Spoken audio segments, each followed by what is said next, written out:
یعنی ایک اسلام ہے اور ایک ایمان ہے۔ اسلام کہتے ہیں ظاہری اطاعت کو، یعنی اگر کسی نے ہمارے سامنے لا الہ الا اللہ محمد رسول اللہ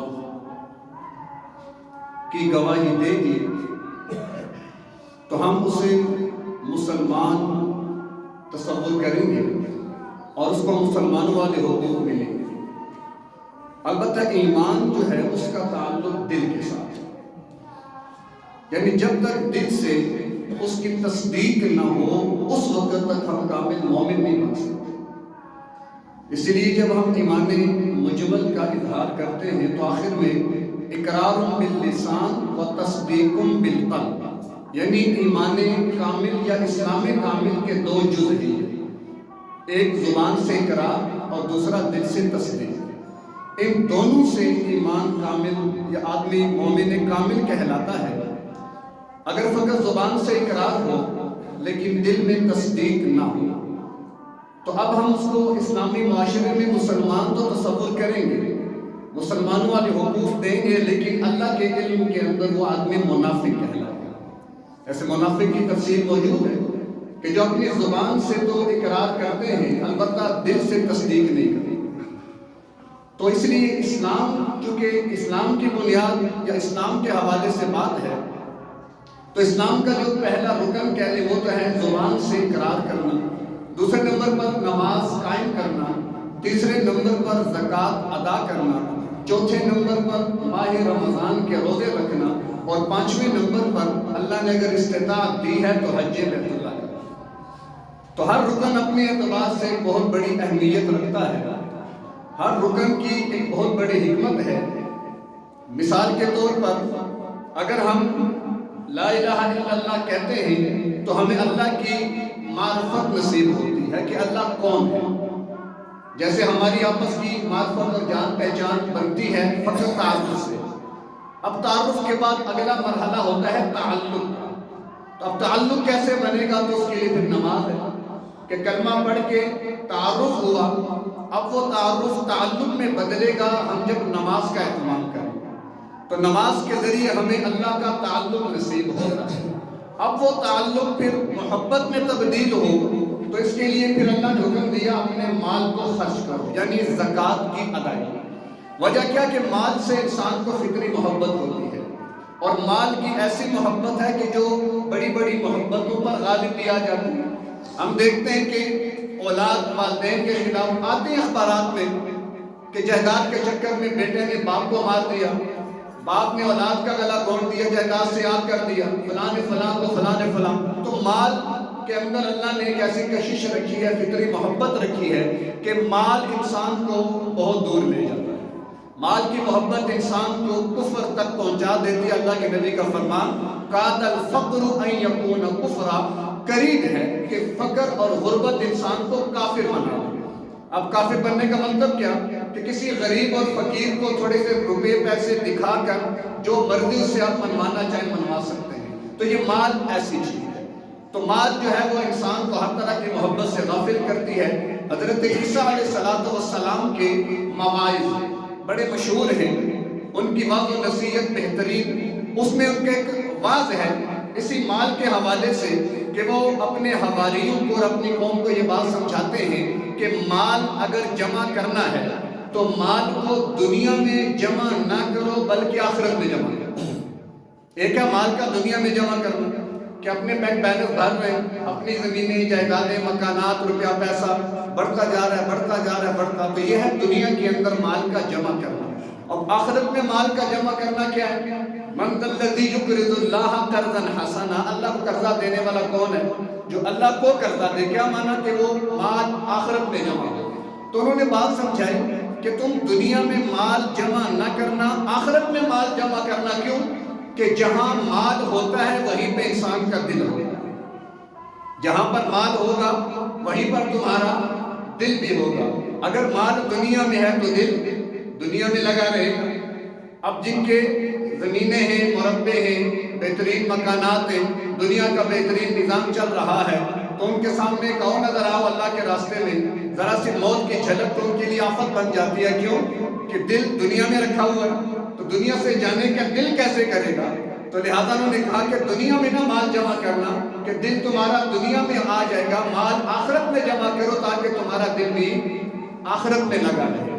کیونکہ میرے اور آپ کے لیے تو اصل آخرت ہے نا. دنیا کیا ہے وہ آپ اس سے گزر رہے ہیں. دنیا آپ کو کیا دے رہی ہے، آپ دنیا سے کیا لے رہے ہیں، وہ آپ کو پتہ ہے، میں تفصیل میں نہیں جاتا.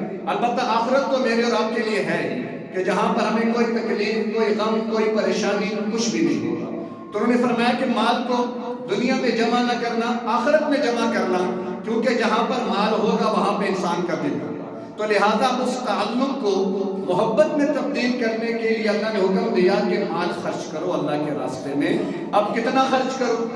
اللہ نے سارا مال بھی نہیں مانگا، اللہ نے آدھا بھی نہیں مانگا، اللہ نے 1/4 بھی نہیں مانگا، بلکہ اللہ نے کل مال کا 40واں حصہ مانگا کہ اپنے کل مال کے 40 حصے کرو تو ایک حصہ مجھ اللہ کے لیے کرو. اور وہ بھی ظاہر ہے اللہ کو ہم تھوڑے ہی دے رہے ہیں، وہ حصہ بھی تو اللہ کی مخلوق کو دیا جا رہا ہے، اللہ کے بندوں کو دیا جا رہا ہے. تو گویا اللہ نے ایک نظام ایسا حکمت کے تحت جاری فرمایا کہ ظاہر ہے اللہ نے دنیا جو ہے بدلے مقدر رکھی، بعض کو زیادہ دیا، بعض کو کم دیا، بعض کو بالکل نہیں دیا، بعض کو فقیر اور حقیر، اور نہ جانے اللہ کا تقسیم ہے. یہ بات ذہن میں رکھیں، یہ معیار نہیں ہے اللہ کے یہاں قرب کا کہ جس کو مال زیادہ ملے گا وہ اللہ کا بڑا قریبی ہے، اور جو بیچارہ غریب، فقیر، حقیر ہے وہ اللہ کا شاید پتہ نہیں باغی ہے، اللہ نے ان سے کوئی دشمنی پا لی ہے. نہیں. وَمَا أَمْوَالُكُمْ وَلَا أَوْلَادُكُمْ بِالَّتِي تُقَرِّبُكُمْ عِنْدَنَا زُلْفَىٰ. یہ ذہن میں رکھو تمہارے مال، جائیداد، زمینیں اور تمہاری اولادیں تمہیں اللہ کے قریب نہیں کر سکتی. یہ معیار نہیں ہے، لیکن تقسیم ہے اللہ کی.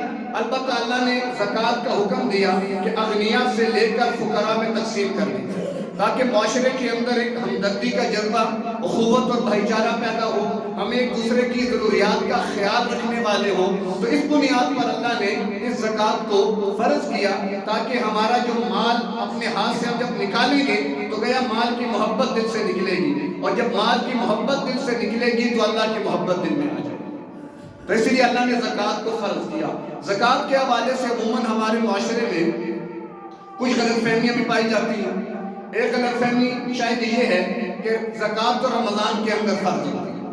تو یہ غلط فہمی ہے، واقعی زکوٰۃ کی فرضیت کا رمضان کے ساتھ کوئی تعلق نہیں ہے، بلکہ زکوٰۃ کی فرضیت کا تعلق کسی بھی فرد کے ساتھ اس وقت ہے کہ جب وہ فرد صاحب نصاب بن گیا، یعنی وہ مالدار کہلایا، شریعت کی نگاہ میں وہ غنی کہلایا، شریعت اس کو صاحب نصاب قرار دے دے. تو وہ جو تاریخ ہوگی، ظاہر تاریخ کوئی تو ہوگی کہ جس میں آپ کے پاس مال جب آیا، اور وہ تاریخ بھی اسلامی قمری اعتبار سے کہ شرعی احکامات، جیسے روزہ ہم رکھتے ہیں تو ہم چاند کو دیکھ کر رکھتے ہیں، چاند کو دیکھ کے ہم نے عید کرنی ہوتی ہے. تو قمری تاریخوں میں کسی بھی تاریخ کے اندر کسی بھی مہینے میں کوئی بھی فرد بالغ ہونے کے بعد اتنے مال کا مالک بن گیا کہ جو کہ نصاب کو پہنچ جاتا ہے تو وہ صاحب نصاب. اب اللہ کی حکمت دیکھیے، اللہ نے فوراً بھی زکوٰۃ کو فرض نہیں کیا، بلکہ پورا سال کا ٹائم دیا کہ مثال یکم رمضان تم صاحب نصاب بن گئے ہو، کوئی بات نہیں، ایک سال مال کو استعمال کرو، اگلی یکم رمضان کو پھر تم نے حساب کرنا ہے. اگر تو نصاب کے بقدر ہوا تو 40واں حصہ یا 2.5% اللہ کو دے دینا، نہ ہوا تو کوئی مسئلہ نہیں. تو ایک بات تو یہ کہ زکوٰۃ کی فرضیت کا تعلق کسی بھی فرد کے صاحب نصاب ہونے سے ہے، اس کا تعلق کسی مہینے، دن یا کسی خاص وقت کے ساتھ نہیں ہے. ایک اور غلط فہمی ہمارے معاشرے میں لوگ جب مسائل پوچھتے ہیں، بھئی ہم زکوٰۃ دے رہے ہیں، بھئی کب دیتے ہو؟ کسی بھی تاریخ میں حساب کر لیتے ہیں. رمضان جب آتا ہے تو کسی بھی تاریخ میں، یعنی اندازے، تو اندازے پر حساب کر کے زکوٰۃ دینے سے زکوٰۃ ادا ہوئی یا نہیں. اب اس کے پیچھے تفصیل کیا ہے؟ پہلی بات تو یہ کہ آپ کے ذمے کتنی زکوٰۃ تھی، کتنی آپ کے ذمے فرض تھی زکوٰۃ دینی. تو پتہ کیسے چلے گا کہ جب ایک تاریخ متعین ہوگی کہ مثال یکم رمضان میں ہر سال اپنی زکوٰۃ کا حساب کرتا ہوں، تو یکم رمضان کو میں دیکھوں میرے پاس کتنی مالیت ہے، اس حساب سے مثال میرے اوپر 10,000 کی زکوٰۃ لازم آ رہی ہے تو اب وہ میں نے ادا کرنی ہے. اب ایک آدمی کی تاریخ ہی متعین نہیں ہے اور کر بھی وہ اندازے پر رہا ہے تو اسے کیا پتا میرے ذمہ واجب کتنی ہے. مثال کے طور پر واجب تھی 10,000 اور وہ اندازے پر 5,000 دے کے فارغ ہو گیا، 5 تو پھر ذمے پہ رہ گئے. اور اگر 10 دینی تھی 15 دے دی تو 5 اضافی چلی گئی، دینی 10 تھی، تو لہذا اندازے پر زکوٰۃ کا ادا کرنا تاریخوں میں یہ بھی شرم دوست نہیں ہے، بلکہ اس کے لیے کسی تاریخ کا تعین جو کیا ہے وہ ضروری ہے۔ دو باتیں۔ تیسری بات کہ اب بعض احباب تو وہ ہیں کہ شاید جنہوں نے اپنی تاریخیں یاد رکھی ہو، لیکن چونکہ اکثریت وہ ہے کہ جن کو نہیں معلوم کہ ہم کب صاحب نصاب ہوئے تھے بالغ ہونے کے بعد، کب، اکثر کو نہیں پتا ہوتا۔ تو پھر اس صورت میں مسئلہ یہ ہے کہ اب آپ کوئی ایک تاریخ متعین کر لیں، خود ہی کسی بھی اسلامی مہینے کی کوئی بھی اسلامی تاریخ متعین کر لیں، پھر پوری زندگی ہر سال جب وہ تاریخ آئے گی تو اپنی مالیت کا حساب کر کے اس سے اپنی پھر زکوٰۃ کو ادا کرنا ہے۔ زکوٰۃ جیسے نماز فرض ہے، روزہ فرض ہے، تو ایسے ہی زکوٰۃ بھی کیا ہے؟ فرض ہے۔ جیسے نماز کا چھوڑنا گناہ، فسق و فجور، روزہ نہ رکھنا گناہ، فسق و فجور، تو زکوٰۃ ادا نہ کرنا بھی گناہ، فسق و فجور ہے، بلکہ کتنا بڑا گناہ۔ سالبہ بن حاتم انصاری جو صحابی تھے، لیکن دل میں کیا تھا اللہ ہی بہتر جانتا ہے، حضور کے پاس آئے، حضور دعا کیجئے کہ مجھے اللہ مالدار کر دے، تو حضور نے فرمایا کہ بھائی یہ دعا نہ مانگو، مال تو فتنہ ہے، تم گمراہی کے اندر چلے جاؤ گے۔ اس نے پھر 3 دفعہ اس نے اصرار کیا تو اللہ کے نبی نے ہاتھ اٹھا دیے، اللہم ارزق ثعلبۃ مالا، کہ اللہ ٹھیک ہے ثعلبہ کو مال کی بڑی طلب ہے تو اس کو مال عطا کر دے۔ اب اللہ کے نبی کے ہاتھ اٹھے، ثعلبہ کو مال ملنا شروع ہوا، مدینہ کے اندر رہائش کم پڑ گئی، مدینہ کے مضافات میں آیا، وہاں پہ رہائش کم پڑ گئی، جنگل کی طرف چلا گیا۔ پہلے تو 5 ٹائم مسجد نبوی میں اللہ کے محبوب پیغمبر کی ابتدا میں نماز، پھر زور اور عصر کی آ کے پڑھتا، باقی 3 غائب۔ جب مال اور بڑھتا چلا گیا اور دور نکل گیا، جگہ تک پڑ گئی، تو پھر جمعے آنے لگا، پھر جب اور مال بڑھا تو جمعہ بھی ہے، پھر کئی دن گزر گئے، کئی مہینے، ثعلبہ کا کوئی پتہ نہ چلتا۔ حضور نے 2 بار پوچھا بھی کہ ثعلبہ نظر نہیں آتا، تو صحابہ نے عرض کی اس کو مال کی کثرت میں مصروف کر دیا ہے، اب وہ آپ کے پیچھے جمعہ پڑھنے کے لیے بھی نہیں آ سکتا۔ اسی دوران زکوٰۃ کا حکم آ گیا، اللہ کے محبوب پیغمبر نے 2 نمائندے روانہ کیے کہ جا کر لوگوں سے زکوٰۃ لے کر آؤ۔ ایک کو ثعلبہ کے پاس بھی بھیجا، وہ آدمی وہاں پر گئے اور ان سے جا کر معاملہ کیا، اس سے کہا کہ تمہاری زکوٰۃ اتنی بنتی ہے۔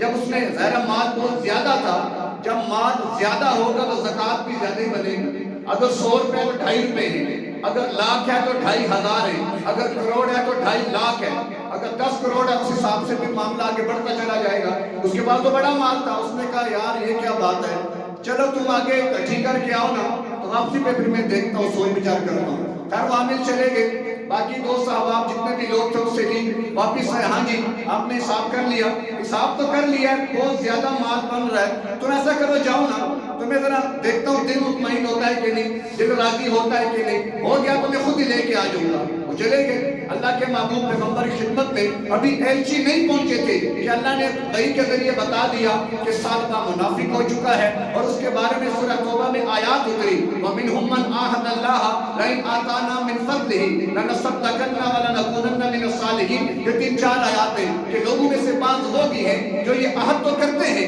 کہ اگر اللہ نے مال دیا تو اس کے راستے میں خرچ کریں گے، لیکن بعد میں نفاق غالب آتا ہے اور وہ اس چیز سے پہلو تہی کرنے لگتے ہیں۔ تو لہٰذا اللہ کے محبوب پیغمبر کو اللہ نے بتا دیا کہ آج کے بعد آپ نے ثعلبہ کا مال قبول نہیں کرنا، میں اللہ نے اس کو رندہ درگاہ کر دیا۔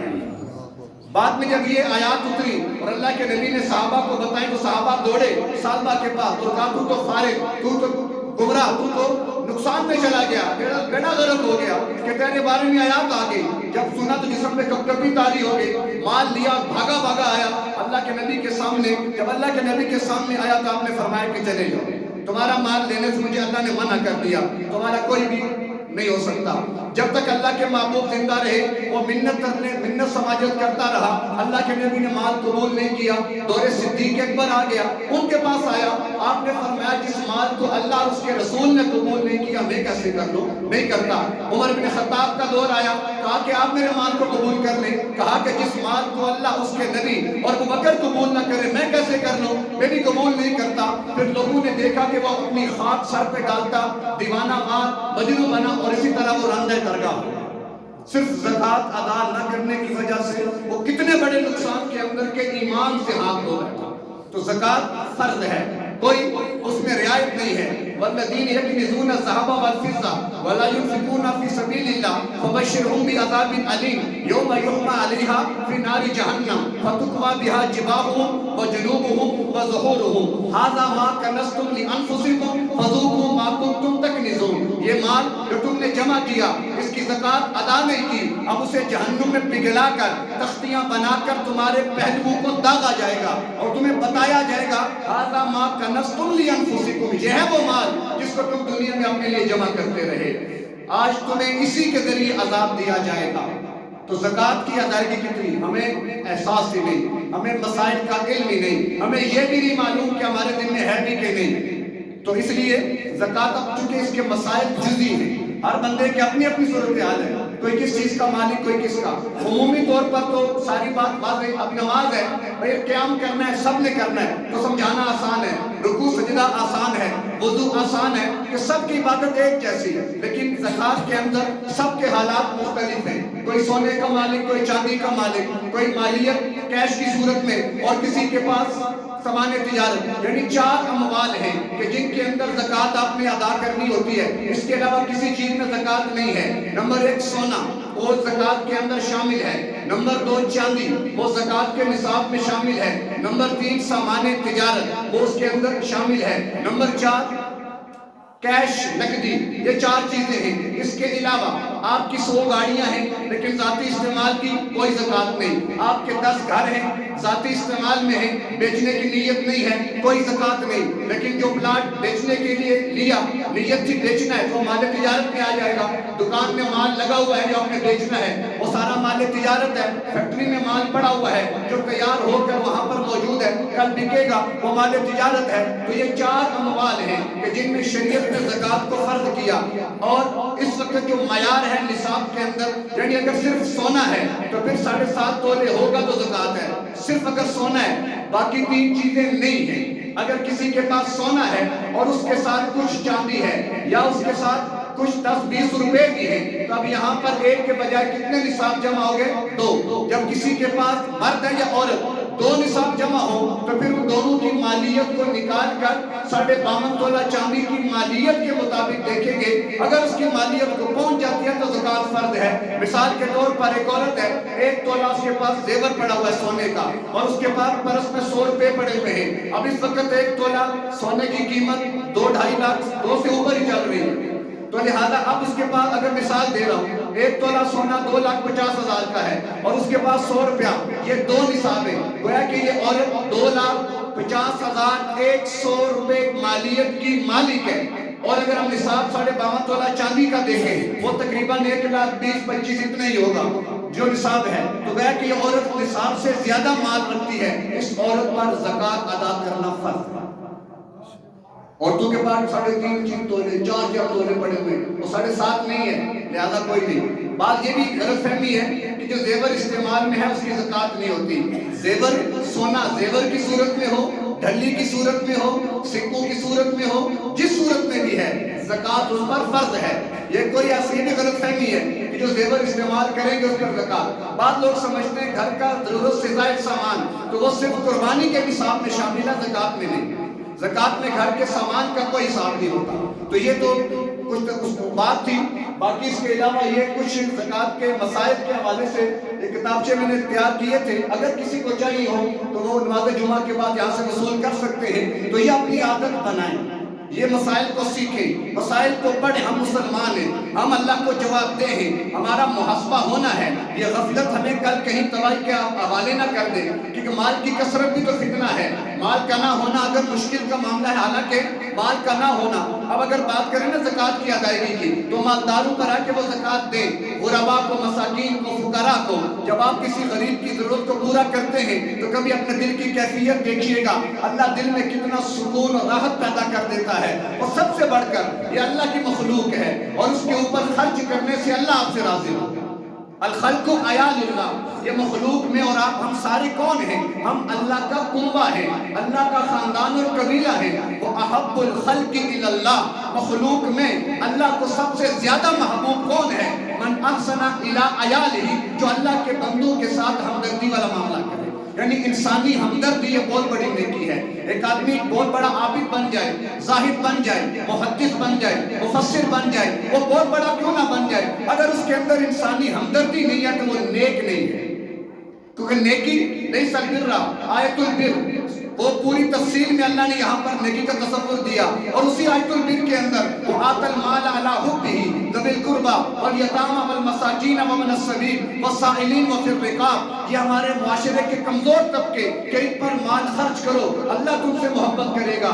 ابراہیم ادم رحمت اللہ علیہ بلخ کے بادشاہ تھے، نیک آدمی تھے، اللہ کے ولی تھے. خواب میں دیکھا ایک کمرہ ہے، اس میں داخل ہوئے، کوئی بزرگ بیٹھے کچھ تحریر لکھ رہے ہیں، رشتے تیار کر رہے ہیں. کہا کہ آپ کون ہیں؟ انہوں نے کہا میں اللہ کا فرشتہ ہوں. اچھا یہ کیا کر رہے ہو؟ یہ ان بندوں کی لسٹیں بن رہی ہیں کہ جو بندے اللہ سے محبت کرتے ہیں. کہا اچھا مجھے بتاؤ نا میرا بھی نام اس میں ہے کہ نہیں؟ تو فرشتہ ہنسا کہ آپ تو بادشاہ ہیں، آپ تو دن بھر رعایا کے ساتھ لگے رہتے ہیں، لوگوں کے ساتھ آپ کے معاملات چلتے رہتے ہیں، ان کے ساتھ آپ کا اٹھنا بیٹھنا سارے معاملات ہیں، آپ کا نام ادھر کیسے آئے گا؟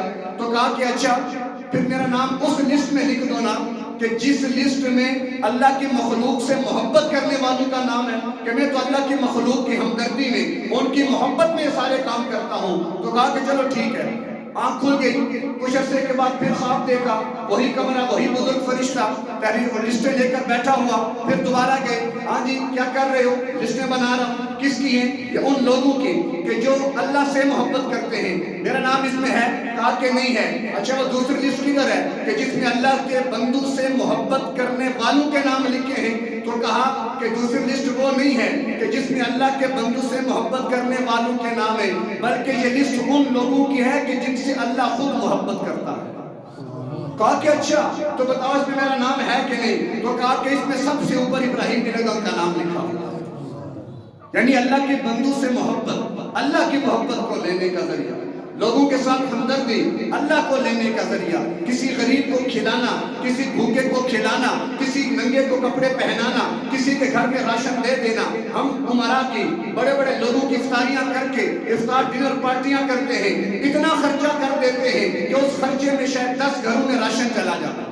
تو بہتر نہیں ہے کہ عمرہ کو، وہ بھی عمل نیک ہے، اس عمل کی میں تنقید نہیں کر رہا. کسی کو افطار کرانا بہت بڑا عمل ہے کہ ایک کھجور سے اور ایک لسی کے گھونٹ سے بھی اگر کسی کا روزہ افطار کرا دیا، اپنے روزے کا اجر ملے نہ ملے، اس کے روزے کا پورا اجر اللہ آپ کو عطا فرمائے.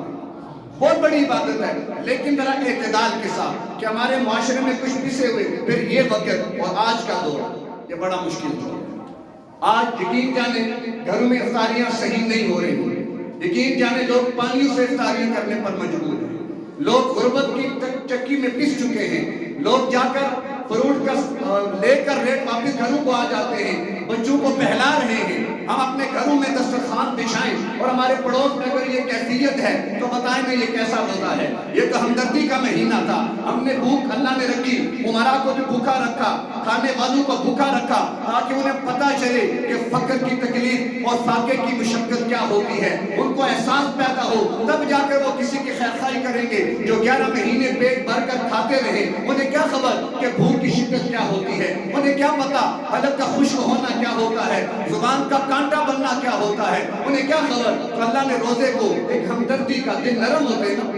لوگ راشن دے بھی نہیں ہوتے. بہت بڑا عمل ہے، بہت بڑا اجر، بہت بڑی نیکی. تو اس لیے زکوٰۃ کے معاملے میں کبھی کوتاہی نہ کیجیے. گھر کے اندر جائیں، عورتوں کو دیکھیں، اپنے آپ کو دیکھیں، سب کے معاملات کو چیک کریں، علماء سے رابطہ کریں، کیونکہ یہ اللہ کا امر بھی ہے، ہمارے اوپر فرض بھی ہے، اور اللہ کے تعلق اور محبت کو لینے کا ذریعہ بھی ہے. زکوٰۃ کی ادائیگی یہ کرنی چاہیے. لیکن ایک بات اور بھی ضمن سمجھتے جائیں، میرے اور آپ کے محبوب پیغمبر نے کبھی زکوٰۃ ادا نہیں کی. کیسے ادا کرتے ہیں؟ ایک دن تشریف فرما تھے اور بھوک سے، آپ کی بھوک کی وجہ سے زرد رنگ ہو گیا آپ کا. اتنے میں ابو بکر آ گئے، وہ بھی بھوک سے نڈھال. عمر بن خطاب آ گئے، وہ بھی بھوک سے نڈھال. اللہ کے نبی شاید اپنے لیے نہ اٹھتے، اپنی بھوک اور فقر کو شاید برداشت کر جاتے، لیکن اپنے دوستوں کی جب حالت کو دیکھا انہیں بھی ساتھ لیا اور ایک انصاری کے باغ میں تشریف لے گئے. انصاری کی تو عید ہو گئی. اور یہ بھی ذہن میں رکھیں مدینہ میں سارے غریب نہیں تھے، بڑے بڑے باغات، بڑی بڑی کھجور کے مالک بھی تھے، بڑے بڑے جانوروں کے مالک بھی تھے۔ اس انصاری نے کہا اللہ کے پیغمبر، اور ابو بکر اور عمر آئے، اس نے فوراً پہلے جو بھی خوشے تھے، انگور تھا، کھجوریں تھی، وہ سامنے پیش کی، چھری لے کر بھاگا۔ اللہ کے نبی نے فرمایا دیکھو دودھ والا جانور ذبح نہ کرنا، کوئی دوسرا ذبح کر دو۔ وہ گیا جانور ذبح کیا، گوشت تیار کیا، آ کے اللہ کے محبوب پیغمبر کے سامنے پیش کیا تو آپ نے پہلے چند بوٹیاں اٹھائیں، روٹی پہ رکھ کر کہا یہ جا کر عائشہ کو دیا، وہ بھی کئی دن سے فاقے سے۔ وہ کہاں سے زکوٰۃ ادا کرتا؟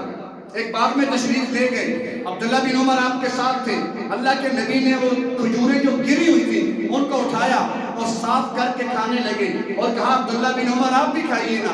عبداللہ بن عمر نے کہا مجھے تو بھوک نہیں ہے، تو اللہ کے نبی نے فرمایا ہذہ صبح رابعہ ما ذقت شیئا، آج 4 دن ہو گئے میرے پیٹ میں کچھ بھی نہیں ہے، تو اس لیے میں یہ کھا۔ تو مال کا جمع کرنا مقصود نہیں ہے، یہ مال آپ کو دنیا کے اندر بند کر دے گا، یہ حلال حرام کے ضابطے مٹا کر آپ کو اللہ کا باغی نہ بنا دے۔ اللہ نے قرآن میں اصول دیا تھا وَلَوْ بَسَطَ اللَّهُ الرِّزْقَ لَبَغَوْا فِي الْأَرْضِ، کہ اگر اللہ اپنے بندوں کے رزق کو پھیلا دیتا تو دنیا میں بغاوت عام ہو جاتی، کہ جو مالدار بنتا چلا جاتا ہے وہ اپنی اوقاتیں بھولتا چلا جاتا ہے، جو جتنے بڑے عہدے پہ جاتا ہے وہ اتنا بڑا فرعون بننے لگ جاتا ہے، کیونکہ مال میں عہدے منصب کے اندر چیز ہی ایسی ہے کہ جو انسان اگر تربیت یافتہ نہ ہو، وہ اہل ایمان میں سے نہ ہو، اس کو فکر آخرت نہ ہو، تو پھر خدا نہ خواستہ وہ کہیں فرعون نہ بن جائے۔ ہمیں روڈوں پر، چوکوں چوراہوں پر، سوشل میڈیا پر ایسے کئی مناظر دیکھنے کو ملتے ہیں کہ جہاں غریب کو مارا جا رہا ہے، اس کو دبایا جا رہا ہے، اسے زد و کوب کیا جا رہا ہے، اور جو امیر ہے قانون غریب کے لیے، ضابطے غریب کے لیے، امیر کے لیے قانون بھی کوئی نہیں ہے، وہ امیر ہے، وہ فرعون ہے، اسے کون پوچھے گا؟ تو مال کی کثرت بھی فتنہ ہے۔ اگر مال نہیں ہے تو یہ اللہ کی رحمت ہے کہ اللہ آپ کو اپنا قرب عطا کرنا چاہتا ہے، اللہ آپ کو اپنی محبت دینا چاہتا ہے۔ ہم دنیا کے اعتبار سے اگر فیل ہو رہے ہیں تو اللہ کے پاس ہو رہے ہیں، تو یہ فیل ہونا اگر ہمیں اللہ کے پاس کر دے تو سودا مہنگا نہیں ہے۔ تو اس لیے اہتمام کریں، کوشش کریں کہ اپنے مال میں سے زکوٰۃ کے علاوہ بھی کچھ نکالا کریں، اللہ کے راستے میں دیا کریں، اور صدقہ فطر وہ بھی زکوٰۃ کی طرح ہے۔ اب کتنا ہے؟ تو تقریباً 320 روپے کی بات آج صبح سامنے آئی ہے۔ پہلے تو 300 کے چلتا رہا، لیکن ظاہر آپ کو پتہ ہے ریٹ اوپر چڑھتے چلے جا رہے ہیں، تو اصل تو یکم شوال کو جو ریٹ ہوگا آٹے کا اعتبار اس کا ہے، لیکن اس وقت فی کس 320 روپے صدقہ فطر ہے۔ 320 کا یہ مطلب نہیں کہ 20 ہی ہوں، آپ 350 کر لیں، آپ 400 کر لیں، کسی غریب کی مدد ہو جائے، اور کوشش کر لیں عید سے پہلے ہی اگر ادا کر دیتے ہیں تو وہ بھی شاید عید کی خوشیوں میں اپنے کچھ معاملہ کر لیں۔ کپڑے بچوں کے لے رہے ہیں تو دیکھیں اپنے دائیں بائیں شاید کوئی غریب، کوئی فقیر بھی ہو کہ جس کے بچوں کے پاس کپڑے نہ ہو، اگر اپنے بچوں کے 2 جوڑے لیے، ایک جوڑا ان غریبوں کے لیے بھی اٹھا لیں، اگر راشن لینا ہے تھوڑا اضافی راشن لے لیں تاکہ غریبوں کی مدد ہو، وہ مال آپ کے مال میں بہت بڑی برکت کا باعث بنے گا، کثرت کا باعث بنے گا۔ کہ زکوٰۃ تزکیہ نفس ہے، کہ وہ آپ کے دل کو بھی پاک کرے گا، آپ کے مال کو بھی پاک کرے گا، اور آپ کو اللہ کے انتہائی قریب کر دے گا۔ تو کیا خیال ہے، تب اس کا ارادہ کرتے ہیں نا انشاءاللہ کہ زکوٰۃ دینی ہے، وہ تو فرض ہے، اس کے علاوہ بھی اپنے اندر انسانی ہمدردی پیدا۔ ہمدرد کیا ہوتا ہے؟ ہمدرد کیا مطلب ہے؟ ہمدرد یعنی آپ کا درد میرا درد، یہ ہمدردی کا مطلب کیا ہے؟ آپ کی تکلیف میری تکلیف ہے، آپ کا درد میرا درد ہے، یوں میں اپنے اندر درد محسوس کروں، یہ اسلامی تعلیمات ہیں، اور یہ درد ہمیں محسوس ہونا چاہیے۔ 2-3 دن پہلے مسجد اقصیٰ میں کیا ہوا؟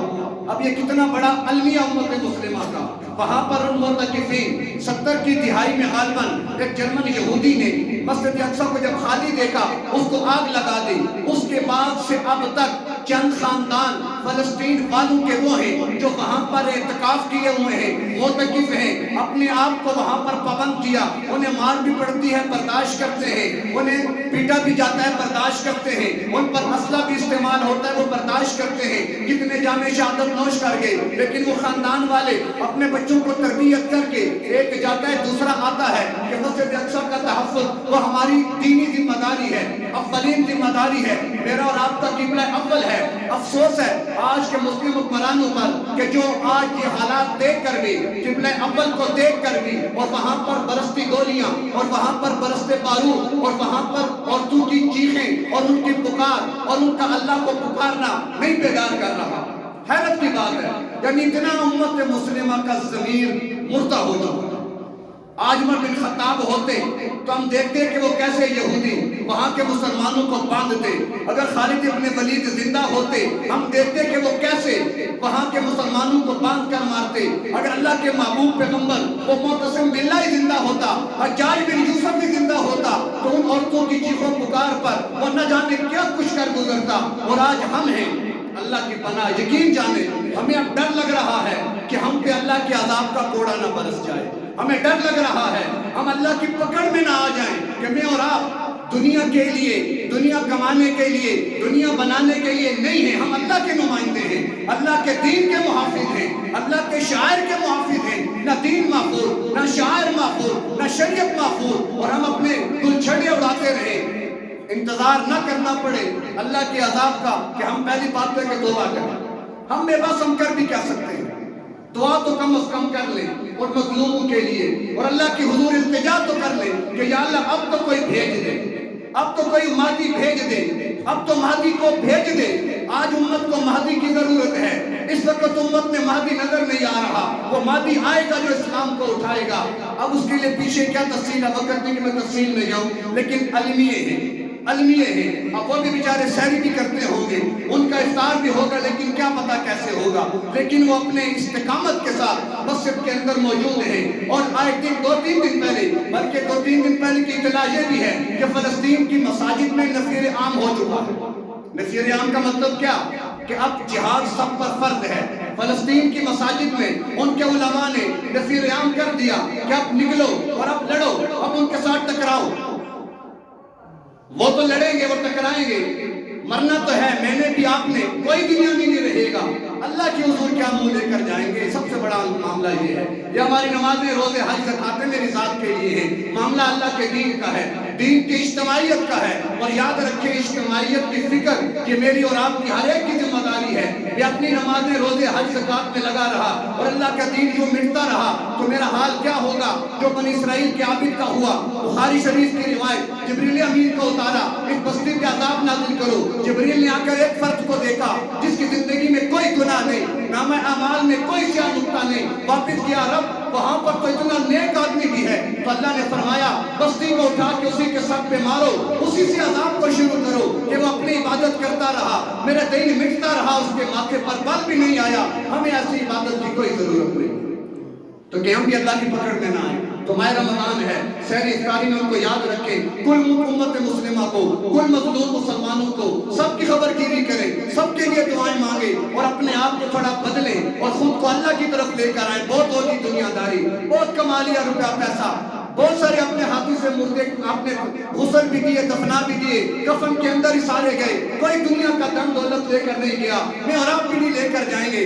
لیکن جو اللہ کے لیے دے دیا، اللہ کے لیے مال خرچ کیا، اللہ کی رضا کے لیے دے دیا، وہ انشاءاللہ قبر آخرت میں اللہ ہمیشہ کے لیے آپ کے لیے آسانی کا ذریعہ بنائے گا۔ اللہ کریم سے دعا ہے اللہ کل امت مسلمہ کے حال پر اپنا خصوصی رحم فرمائے، ہمارے حالات کو تبدیل فرمائے اور ہم میں سے ہر ایک کو واقعی ماہ رمضان کی برکت سے حقیقی تبدیلی کے اندر لا کر سچا پکا اپنا فرما بردار مسلمان بنا دے۔ وآخر دعوانا الحمدللہ۔